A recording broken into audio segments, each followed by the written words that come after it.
Welcome back. It is time for the Sully comic book show. I've taken a bit of a break.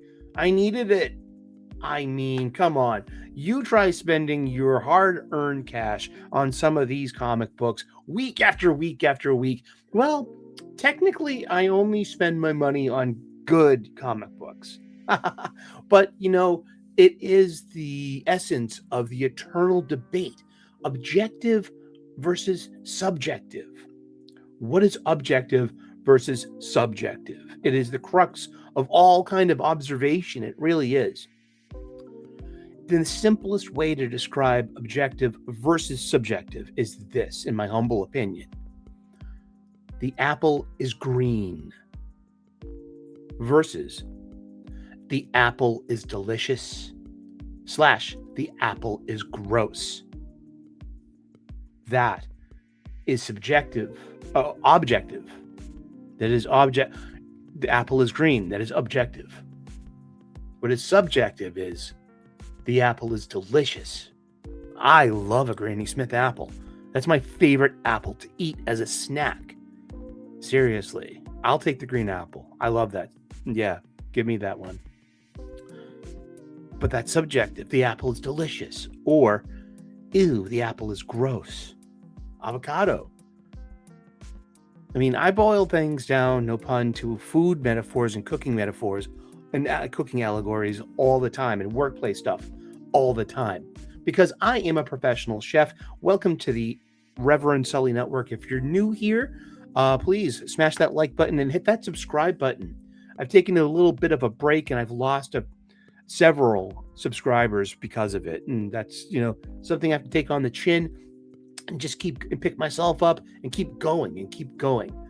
I'm on the road for my first 1 million subscribers, and I literally cannot do it without your help. So please subscribe today, especially if you've come over from Wes's Thinking Critical's Saturday show, The Comics Aficionados, which I am one of the panel members of. Proud to be, and I'm the oddball, I'm the misfit, I'm the maverick. This is very consistent in my life too. I march to the beat of my own drummer. That's my heartbeat. I have odd takes. I have unique takes. And I have generally tried to see the positive in these things. This thing of ours, this hobby, comics. I am a lifelong comic fan. We'll be doing a series, hopefully with some regular content, called Tales from My Spinner Rack, where we'll just spend a few minutes enjoying old comics, looking at them together, and touching a literal touchstone. Get outside, touch grass, or touch some paper, aged paper that has maybe a yellowing to it, and you're looking at the little crinkles and rips and dings on the spine and the corners and on the pages, and the cover price, and you read the indicia and you find out where and when this was made. Of what age does this come from? Is it the golden age, the silver age, the copper age? What age are we experiencing? Every generation has its own Superman, in a way. To every generation has their own Batman and Wonder Woman. We're getting to that point, or we've gotten to that point with Spider-Man. Now, if you don't know, there are two. We call it the big two, and that's just the usual American bipolarity, binary consumer choice. While in fact, there's a huge spectrum in between. This is just your North and South Pole in a way. It's Coke and Pepsi, or it's Marlboro and Camel, Winston, or it's Burger King or McDonald's. And quite well there are so many in between, especially Arby's. America's roast beef. Yeah, right. It's an acronym. Arby's. Listen, Arby's never stuck in Massachusetts. We're coming to you filmed in the hub of the multiverse, Boston, Massachusetts, United States of America, North America, planet Earth, third stone from the sun. in the outer spiral arm of the Milky Way galaxy from our perspective, which is inside of a local group of galaxies, which is inside of the Virgo cluster of galaxies, which is inside of an even larger filament called the Laniakea supercluster of galaxies, which is inside the known universe, which may be one panel in the great mosaic of something called the multiverse of all possibilities. Science, it will expand your mind. Science fiction will introduce you to science in a fun way. And science heroes of these pulpy magazines leading up to this tradition that we have today. But the big two, well, going back to the big two, it's about DC versus Marvel. What is DC? DC Comics, formerly known as National Periodical Publications, but always the DC in the corner, the maker's mark, DC, home of Detective Comics. And Detective Comics, I believe, debuted in 1936, like about maybe 2 years, maybe a year before Action Comics in 1938. Maybe it was 1937. It was because at the 27th issue of Detective Comics is the introduction of the Batman. Before that, it was more of like noir, just a Private Eye, Slam Bradley. He was a huge part of, of it all. Was he in Gotham or was he in New York? I don't know. There's only so much I know. But one thing about this thing of ours, this hobby of ours, comics, I'm continually learning about its history, and I'm fascinated with it. Me personally, part of my paradigm of critique comes from the physical copy, the physical form, not just superhero stories and their continuities. That's got a big thing to do with it. That's a subsect of the genre. You know what I mean? Comics are a lot more than the evolving origin story of Superman over the past 80 years. Did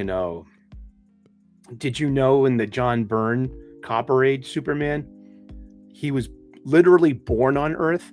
How?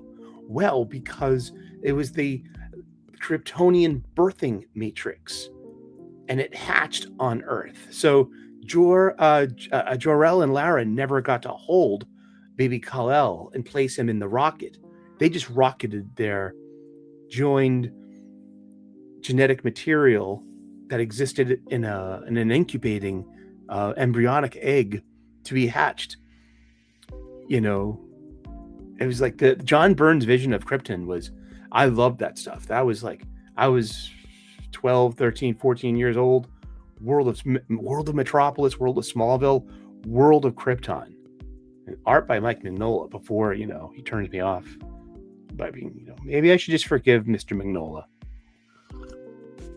Mike, I forgive you. Let's move on. Well, that happened, in 2013, 2015? All I said to him was like, oh my gosh, Mike Mignola, you drew my favorite, one of my favorite all-time DC stories, Cosmic Odyssey. And he just looked at me like, and went back to talking to the other person. Maybe I interrupted him mid-sentence or something. I can be annoying. I know that. I have that effect on other humans. Getting back to it, full circle, like the big two. Okay, so when you have 80 years, or in Marvel's case, over 60 years of published stories featuring a certain character, a titular character, and the accumulation of stories is something called continuity, canon, lore. If something happened in issue 3 of Amazing Spider-Man, it needs to be respected in next month's issue. That is the bane and weight of continuity as well. Sometimes, I don't want to get too ahead of myself. So the big two, you have DC Comics and you have Marvel Comics. Marvel Comics was formerly Timely Comics back in the Golden Age, 1935 to 1955. I mean, that's when the first comic book. Now, the Golden Age of superhero comics starts in 1938, oddly enough, with Action Comics #1. Now, it's something called the Atom Age, ATOM, the Atom Age, that goes from 1935 until 1945. And then there is a like, no, the Atom Age goes from 1945 to 1955. Seriously, because the Golden Age only goes from 1935 to 1945. Sorry, I get this information from the glossary of the Overstreet Price Guide, but I've never heard Atom Age used in context inside the local comic book shop. It's more of like, you see, the Overstreet Price Guide is a great standard to have. Like, everyone respects Overstreet. That's. But then when you get into the labelings of the ages of comics, then you get this just a little bit more freedom, depending on how reputable you are and how serious your take is. Like Mark Miller and Grant Morrison have. Mark Miller has a wonderful one that it was like the Golden Age, the Silver Age, the Dark Age, and now the Modern Age. I really agree with that. It took me a long time to wrap my head around Bronze Age and then the subsequent Copper Age. The Bronze Age is 1970 to 1984. The Copper Age is 1984 until 1993, when Image started, when Vertigo started. And but there's a lot that happened in that Copper Age. You know what I mean? Teenage Mutant Ninja Turtles, Dark Horse Comics, Howard Chaykin when indie. You know, there was just a lot going on at that time. And the Crisis, the DC Crisis. That's like a good place. The Secret Wars and over at Marvel, that they are like intellectual property juggernauts. And this is far beyond, and this is 40 years before, 30 years before those movies started coming out. And everyone got all on the hype train.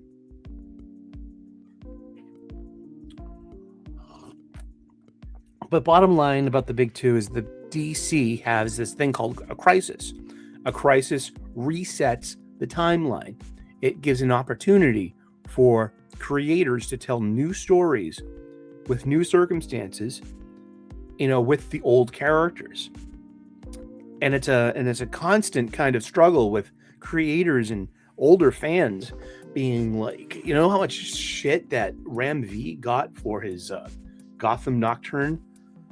His grand opera that he dropped on Detective Comics a couple of years ago, and it was this long, beautifully drawn, but it's a misfit. How does it fit in continuity? Ram V, as your writer, kind of doesn't care. He told a spectacular Batman story, probably up there with Batman the Cult or Run Riddler Run. It's somewhere in the continuity. I can accept that as in the pliable mind that I have, that you need to really enjoy this. Where does Ram V's Detective Comics fit in the continuity? Sometimes it does it boils down to who cares. You need to be forgiving and you need to accept things. I mean, I'm not telling you how to think or where to put your outrage. But sometimes, Ram V wrote a pretty darn good story. And the fact that it's a misfit in the continuity makes it reduces its experience as a great Batman story. And it's just, I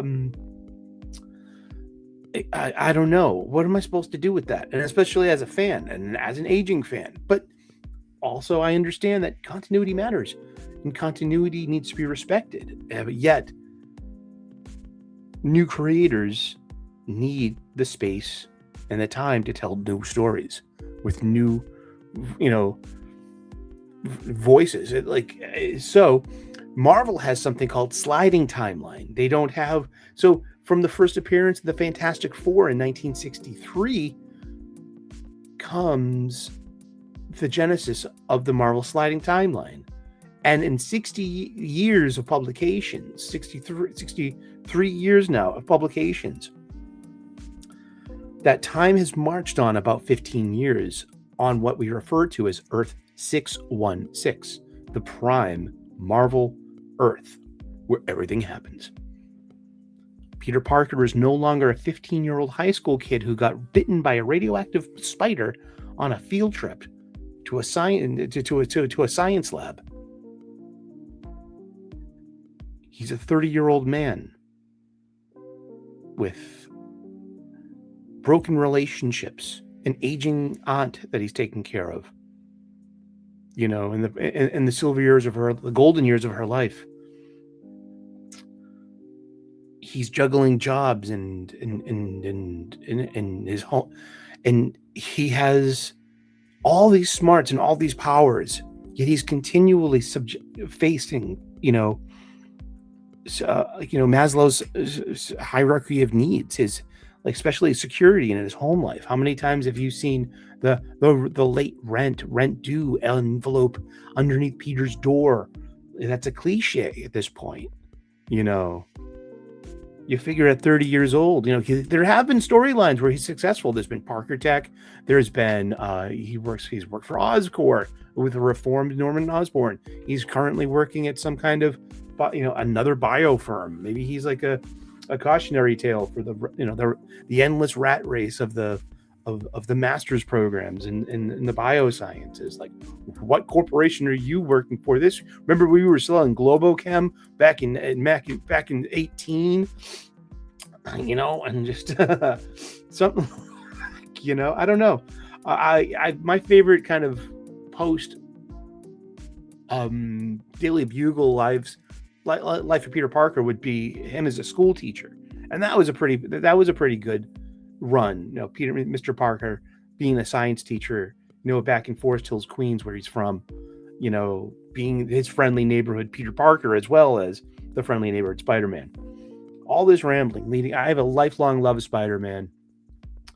Back in 2001, 2002, I caught up with the new Ultimate Spider-Man line by Brian Michael Bendis, Mark Bagley, and art inked by the incredible Art T-Bear.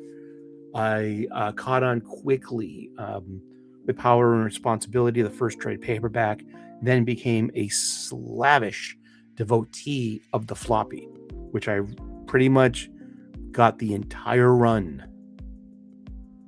And at one time or another, I loved Ultimate Spider-Man. I thought Ultimate Spider-Man was a brand new universe. So it's a place where creators can tell new stories free of the continuity with familiar characters who have hopefully kept, in voice. With they're hopefully the kernel of their soul, of what they bring as a character, has remained in this newer version. And it was set in 2000. It was set in the 21st century. Here's your 15-year-old Peter Parker, bitten by a radioactive spider, given these amazing powers. And he, ironically, it reminds you of the irony of his name. That's reminded to us too, as well, in Sam Raimi's Spider-Man 2. He's just a kid. Right. Spider-Man is actually a kid. He's a boy. He's a teenager. And here he is. What is he doing? What is this kid doing? Saving all these people, fighting these giant machines and scary monsters and super beasts. Wow. So Spider-Man, Ultimate Spider-Man, the first Ultimate Spider-Man, was a big deal for me. I loved it. It was a great comic book. I had a lot of fun with it. It's peak Brian Bendis. I loved the art. I could tell that the art, it skipped a step. It kind of like it had a stutter step or something. When Art T-Bear left the book around the 40s or 50s, that's 4 years in. And I've talked to Art T-Bear about that a few times on the shows, on Thinking Critical as well, because I'm a huge fan. He was like really grateful to be able to say, like, hey, it's been a while. I can talk about this. He was like, yeah, this is my experience working on Ultimate Spider-Man and Ultimate X-Men too. I mean, shit. There was something happened over at the Marvel office with Art T-Bear. Yeah, it happened. And but I really enjoyed Ultimate Spider-Man. Coming full circle, the remember, the Ultimate Universe combined with the Marvel 616 Earth way back about 11 years ago in Jonathan Hickman and Esad Ribick's Secret Wars 2015. And like Reed Richards was responsible with the power-ups of Molecule Man to have, I think I got this right, to have made a fused Earth. So Miles Morales wakes up on 616. His family's there. They know who he is. He's kind of always been there. And he's a teenager and he's going to high school. And he's got his spider powers, though. And it's weird. Yeah, because so that was not a Crisis level reboot. That didn't reboot anything in 2015 in Secret Wars. And it was a grand opportunity to do that, to give us a new playground. You know, they tried it with Marvel Heroes Reborn in the mid 1990s, and it didn't work. And the clever solution was someone wrote this way into it and to be like, no, it's actually on a counter Earth on the other side of the sun. We can't see it and we can't talk to it. Therefore, you know, we're always, you know what I mean? Blah, blah, woof, woof. And then the heroes came back, you know, and all was well on Earth 616. And I'm not sure if it was counter Earth or it was just Heroes Reborn Earth. Don't know. It was a long time ago. But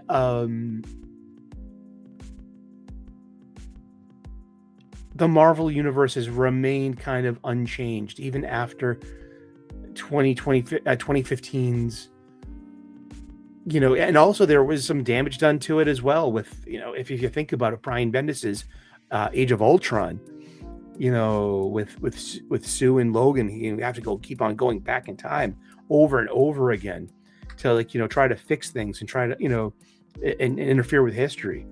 You know, I know went from killing Hank Pym to Logan having to, you know, take care of another alternate version of himself. They'll be like, no, we can't do this. You know? And then how space-time kind of ripped apart, and then that's what let Angela in. Angela being Neil Gaiman's part of Todd McFarlane's Spawn that Neil was able to keep legally and then out of spite, I believe, sell to Marvel. I think that's the story. Dude, all stories and stories and stories of this thing of ours. Speaking of, let's talk about Ultimate Spider-Man. This is the second version of the Ultimate Universe. See, in the original Ultimate Universe, you had the Ultimate Fantastic Four. You had Ultimate Reed and Ultimate Sue and Ultimate Johnny and Ultimate Ben. Ultimate Victor as well. And I really enjoyed the first series too, written by Warren Ellis, one of my all-time favorite comic book writers.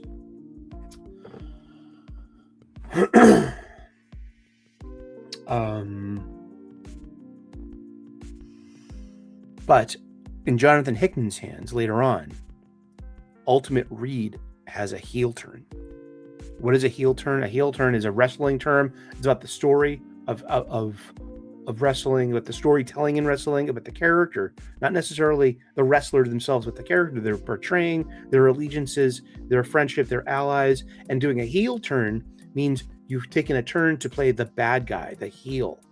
There are heels in wrestling and there are baby faces. And then although since the 90s there's been anti-heroes, maybe since Piper in 85, there have been real anti-heroes. You know what I mean? A third option, the Maverick. You know, but that's a story for a different day. Heels and baby faces, though, there's a heel turn. Hulk Hogan had a heel turn. He went from Hulk Hogan to Hollywood Hogan. Remember that? That's a heel turn. And then he has and he came back to his face, to his baby face persona of Hulk Hogan. You know what I mean? And to resurrect the character. So his Act 2 was like, you know, that's like the arc of the story of Hulk Hogan, isn't it? Not? Is it? You let me know in the comment section. There is a new... So what happened was that Ultimate Reed had a face turn. He was rejected by Sue. It broke his heart. It broke up the Fantastic Four. He was responsible for death and ultimately became evil because of it. He had taken the black pill, and he is now in a land of hopelessness with all these super smarts and with nihilism and with wanting to, you know, be as lousy as he can. So it's like, it's an evil version of Reed Richards, and we call him the Maker. The Maker is a really great next level bad guy. I think that it's one of Hickman's best contributions to Marvel lore would be the making of the Maker, Ultimate Reed Richards, from the original 1616 universe, which doesn't exist anymore. The only two real Maker over time has this like evolving super villain story. He makes this time bubble called the world, where he has the children of the world in there, and they're evolved, and time progresses very slowly inside the world. There was a big X-Men, because Hickman did so much work with X-Men, with the Avengers, with the Fantastic Four on the 616. I mean, I am not a huge Hickman fan. He's just not my cup of tea. But comics fans really love Jonathan Hickman. It's a thing. He's just not my cuppa. You know, I'm more of a Jeff Johns kind of reader, a Mark Miller kind of reader. You know, Rick Remender, you know, Grant Morrison, Warren Ellis. Give me back my Warren Ellis, please. So Buttons. So the Maker is out there with Miles Morales as the only two survivors of that original Ultimate Universe.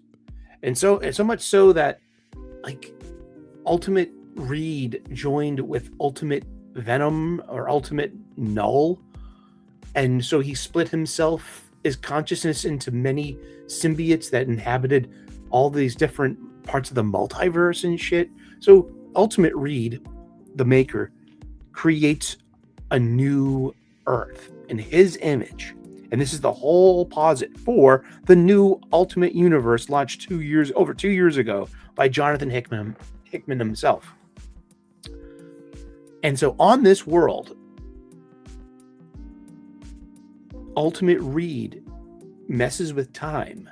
It's like an exact copy of either the 616 or the old Ultimate Universe, or even just a brand new copy with everyone in their right place and just at a certain age and then in a further epoch in time, that he takes away the radioactive spider that would have bitten Peter Parker at 15 years old on the field trip to that science lab.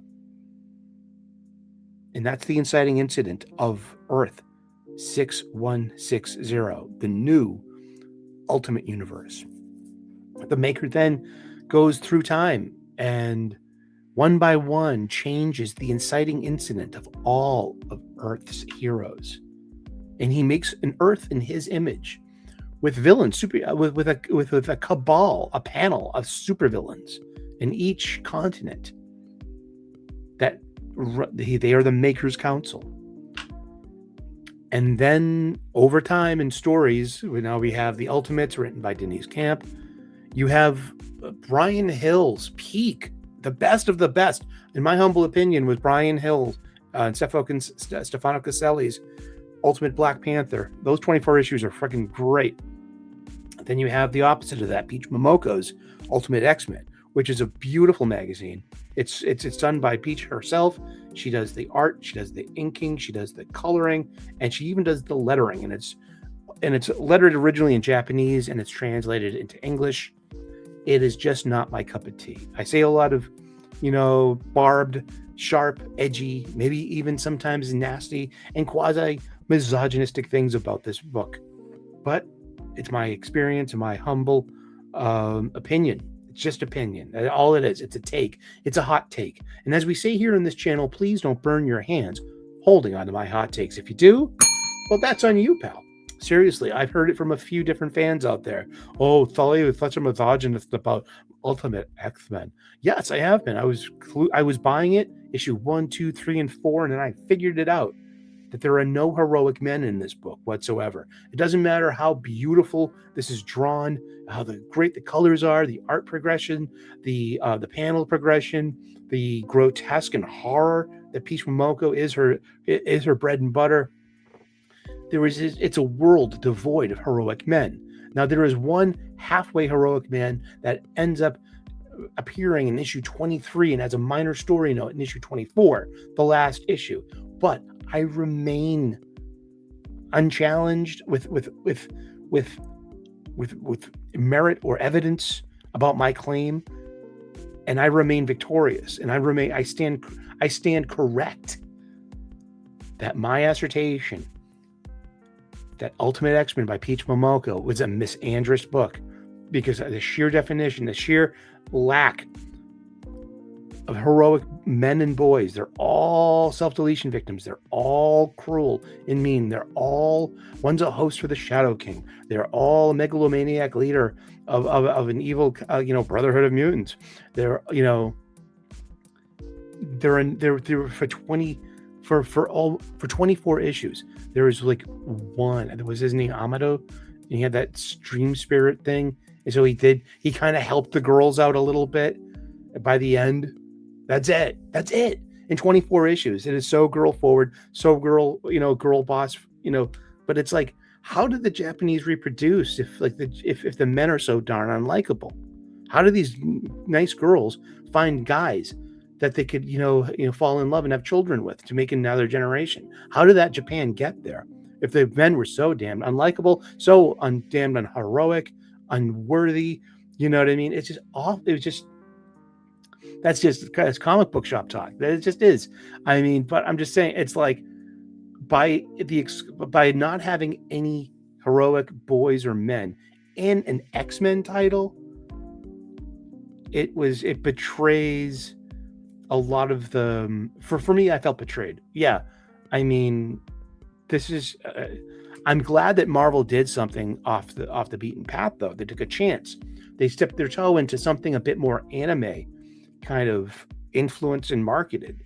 I mean, hopefully manga fans would pick up on this, especially shoujo girl fans would pick up on this. And have they? Maybe they have, but I mean, maybe that's all there is out there.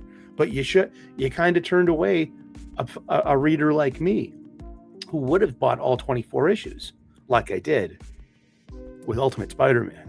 Ultimate Spider-Man by Jonathan Hickman and Marco Cicchetto, with some help here and there. I think Messina, and we see it in the last issue too, in issue 24, was the centerpiece of this new Marvel Ultimate Universe, this Marvel Ultimate 2.0 universe. Hickman then passes the torch to Dennis Camp and Cody Ziegler. He wasn't able to land his own plane, his own idea. This happened over in House of X, Powers of 10 as well, and the X-Men at the dawn of the Krakoan age. So we've already lived and learned, haven't we? Or maybe we haven't.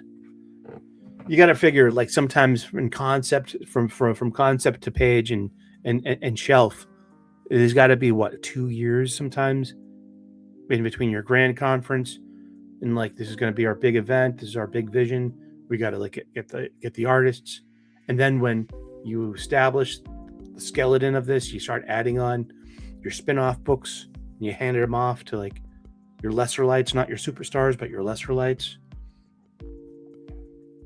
something like that. What happened last week was we got the final issue of Ultimate Spider-Man. Ultimate Spider-Man issue 24 at a cover price of $6.99, and this is just the A cover. I had an option to get the B cover with, it had like a profile.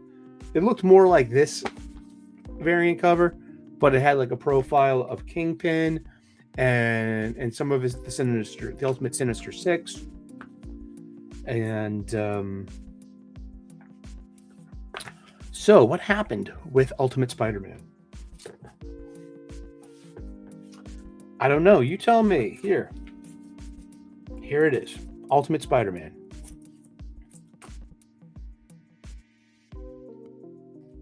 This is issue 1, the A cover.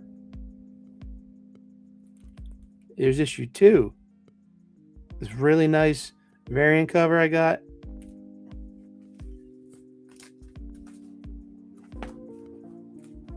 Issue 3, issue 4,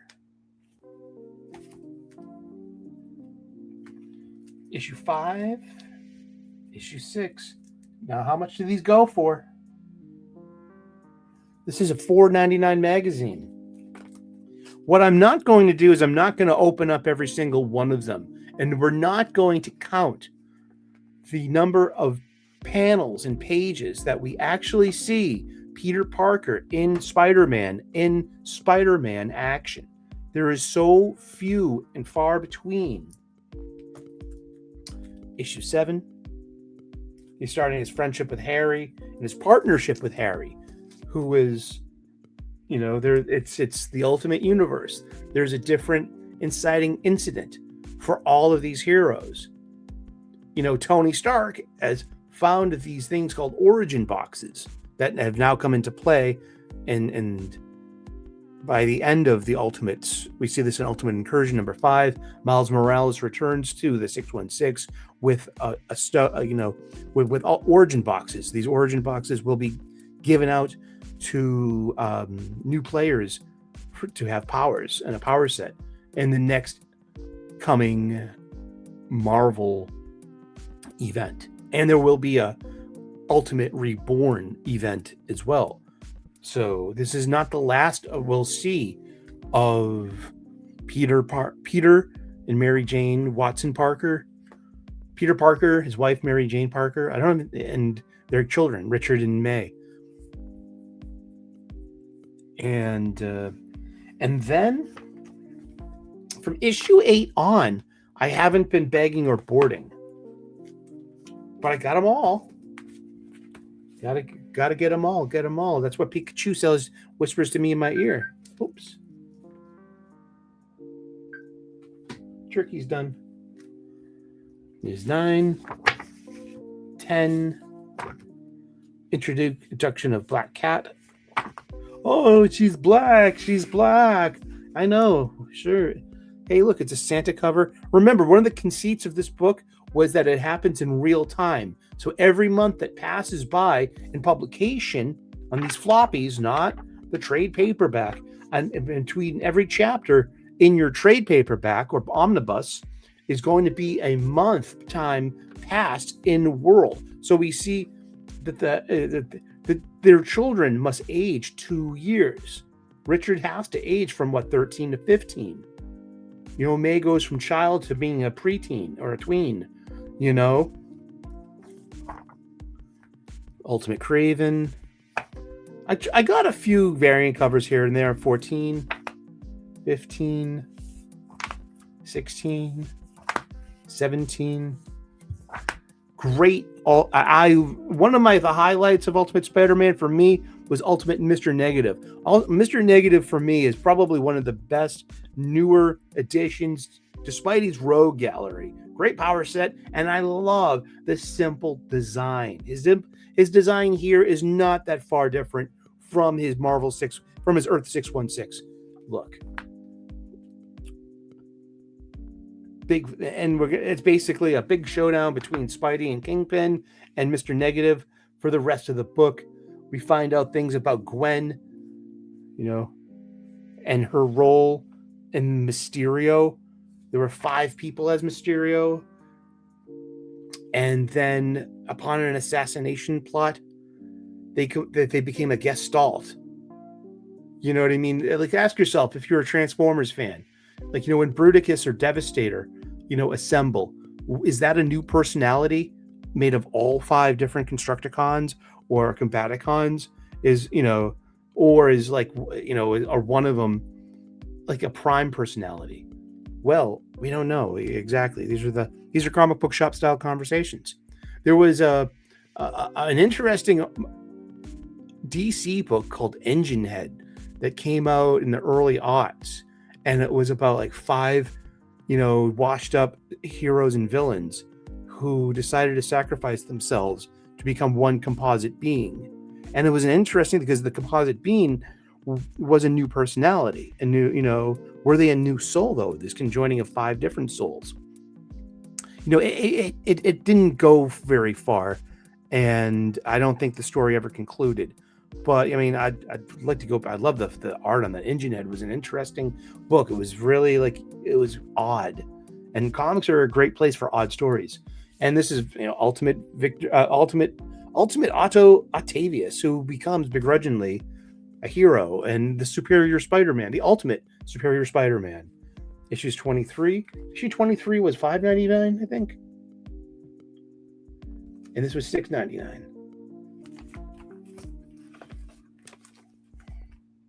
And beyond that, they're all $4.99. Even issue 1? $5.99 for issue 1. So we got two $5.99s. That's $6, 7, and 21. Let's see. Hold on a second. 21 times $4.99 equals. Oh, no. That's not it.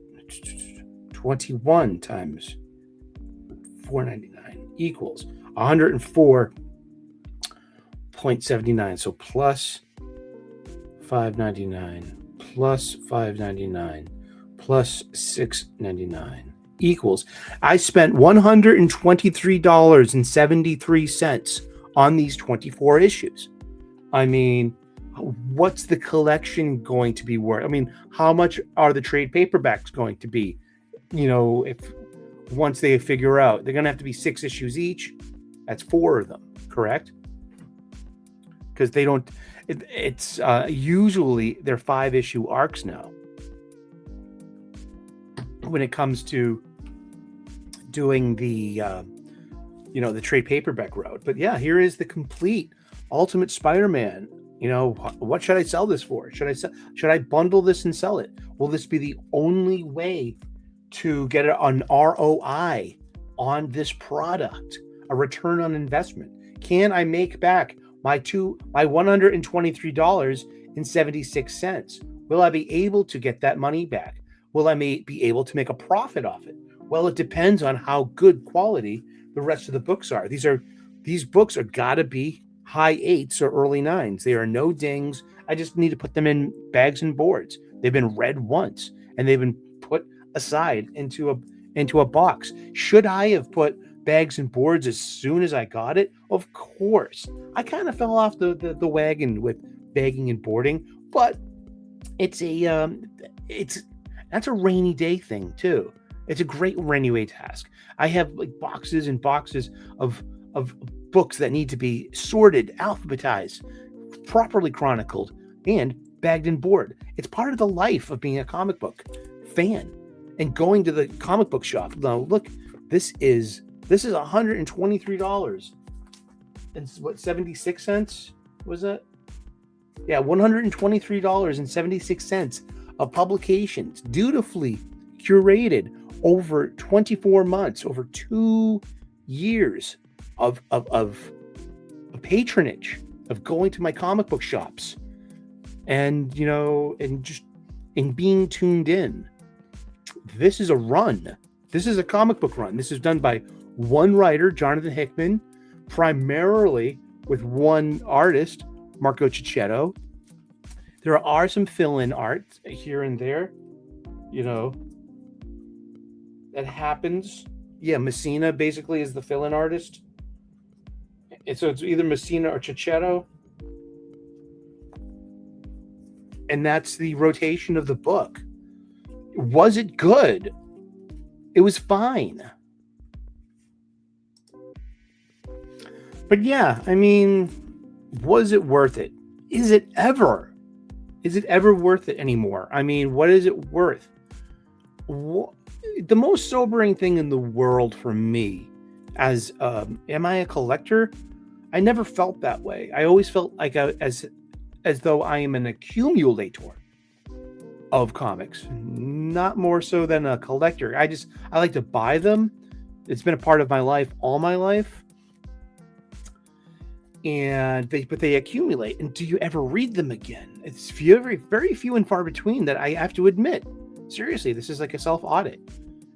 When was the last time I dug out the furthest away of my long boxes, kicked back and read a stack of comic books after work? How much competition actual reading has, with other physical books. I just got a beautiful new cookbook, $60 hardcover, the Ritz cookbook from the Ritz Hotel in London. This thing's next level stuff, but it's all great input, and it feeds my trade. It's my trade and my hobby have two very salient contributions to my life. I am eternally a student. I'm a student to my trade, being a chef. I'm always learning something new ingredients, new techniques, new equipment, new ways to plate, new ways to to approach service and hospitality and the evolving marketplace. These things are important to me as a cook. It's not just about making a really good hamburger. And I love cheeseburgers. I love a double cheeseburger, please, right now, please. I love sandwiches, but comic books as well. I'm continually learning more and more, and you will too if you stick with it and you're hungry for knowledge. It's not just about continuity. It's not just about superhero stories. Comics are a visual medium, sequential art. I'll suggest to anyone Understanding Comics by Scott McCloud. It's a wonderful book. It's a little boring in places, but it's worth it. It just breaks down the medium, and through medium comes genre. What happened to horror comics? What happened to westerns? What is happening to superhero comics? What happened to romance comics? What happened to Archie comics? What happened to the marketplace? What happened to the customer fan base, the paying customers? What happened to paid circulation of a periodical publication? These are interesting questions. Does anyone else in the comics community ask these questions? Yes, they do. I see my friends Perch and Gabe Hernandez of Comical Opinions, both worthy of your subscriptions and your time, and the marketplace of your free time, of your escapism. What are you going to choose? Are you spending money on your escapism? That file under a streaming service as well. Your Netflix, your Hulu, your ESPN, your Disney Plus. Whatever it is, those that you're paying for that entertainment, you're paying for that escapism and access to that content. Is it more than content? Are they stories? Are they treating your beloved heroes? Are they doing them justice? This book does Peter Parker justice. So Peter Parker is 30. He's married. He's got 2 kids. He's suffered the loss of his beloved foster parent just recently. At the end of the conclusion of, I think it was Ultimate something another, Ultimate Hullabaloo. It was Ultimate Hullabaloo by Jonathan Hickman, which reintroduces, it's not the word, it's Ultimate something. Is it Incursion? No, that was something else. Ultimate Invasion? I think that could be it. But it was the reintroduction of the 616, the 6160 concept of making this new Earth for Maker, and about it's out there, sure.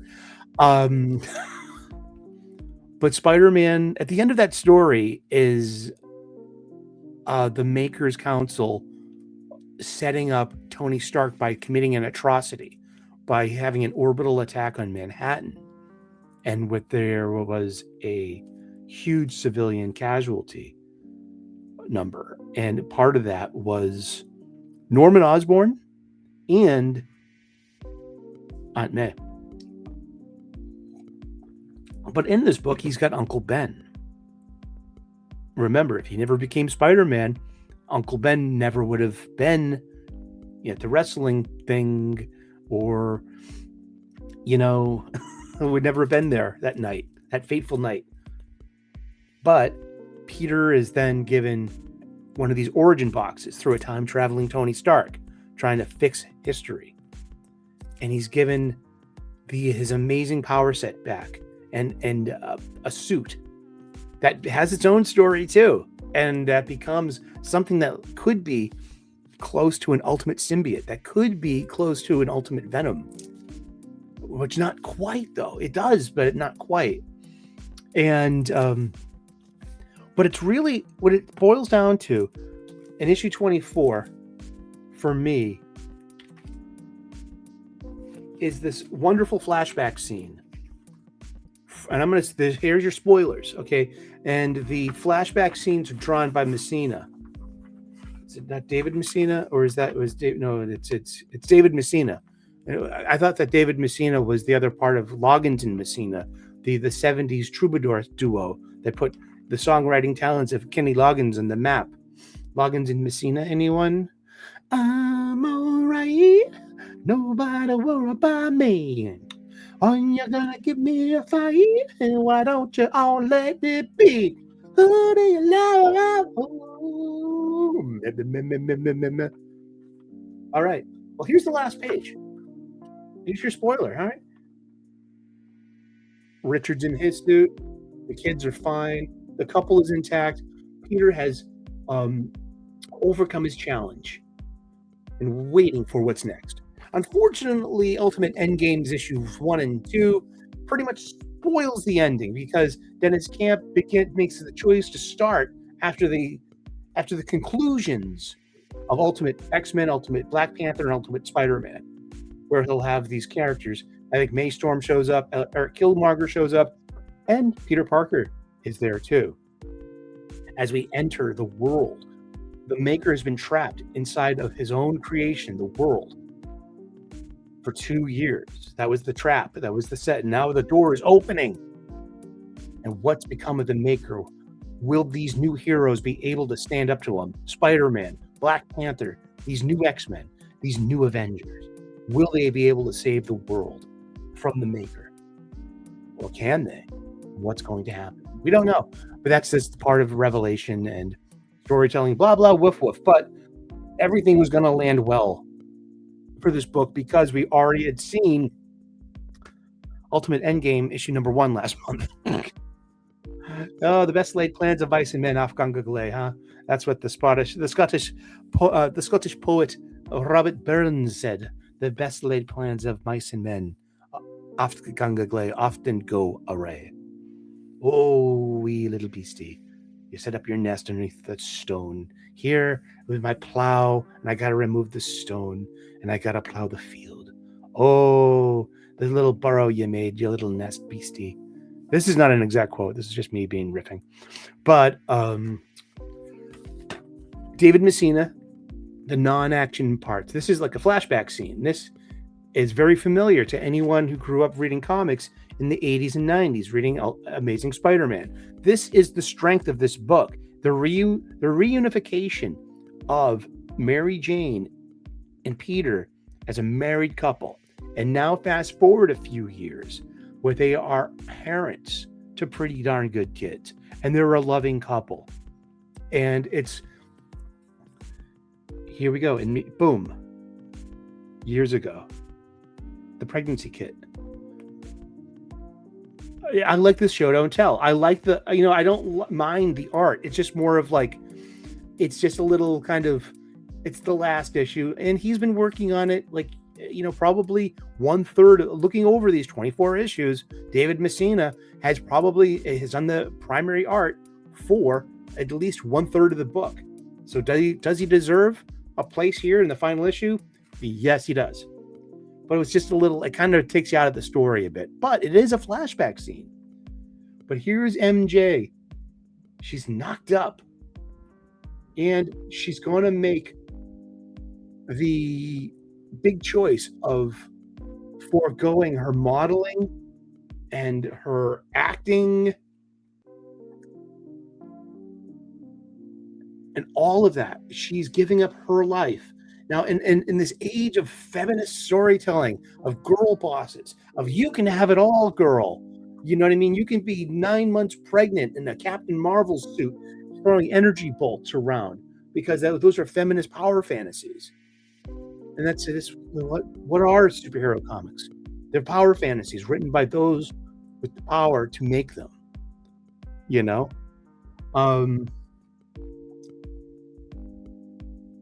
But they're going to get married. Like, this is wonderful. This is, this is a great little story. This is a great Sophie story moment.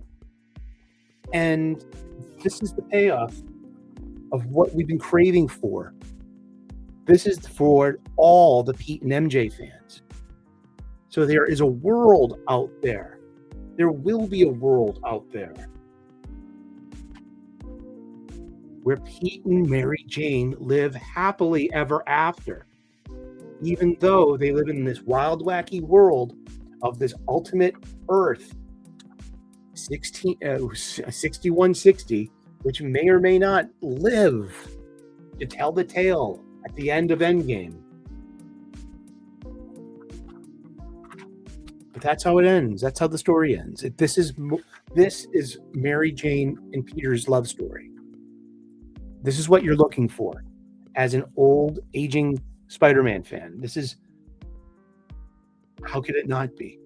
You know, and how it's not anti-feminist to be a mother and to be, you know, to raise kids. It's probably one of the most womanly acts in the world, you know. And Peter is a father, and he's a good dad, and he's connected with his children, and he's interesting and interested, and he's in love with his wife. Like, what a hero! What virtue!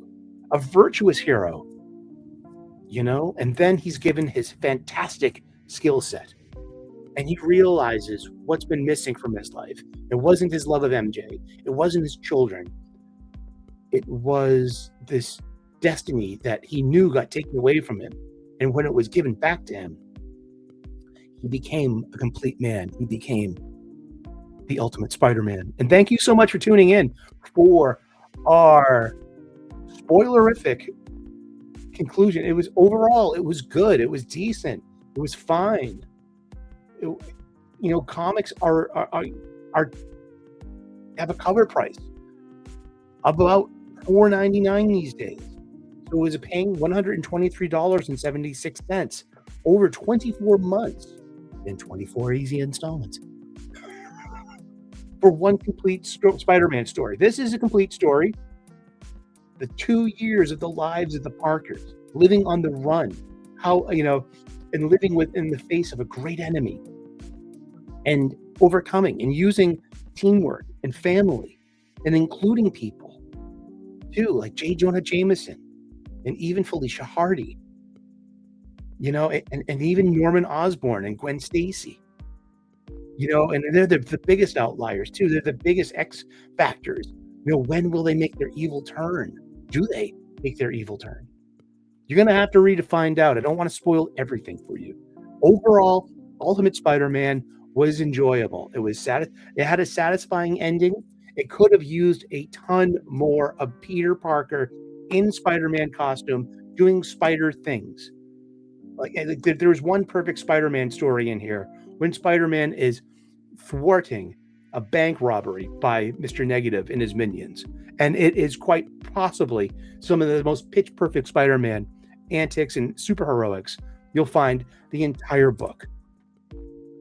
But they're so few and far between. And my greatest compliment while this was ongoing was trying to understand the motive of Jonathan Hickman behind the pacing of this story and his unique idea. Like what Peach Momoko was bringing to Ultimate X-Men, I'm trying to figure out what Jonathan Hickman as an auteur, as a storyteller, is bringing to Ultimate Spider-Man. And for me, it was the impact of HBO's TV show, The Sopranos.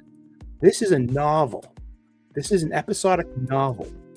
This has the pacing and the tone of The Sopranos to me. I watch The Sopranos once a year. I know what I'm talking about when it comes to the David Chase book, story of Tony Soprano and his family. Remember, he had a wife and he had 2 kids, and he was given great power and responsibility. And this is I see the fingerprints. I see that Jonathan Hickman really did want to make The Sopranos a superhero comic book, and he succeeded.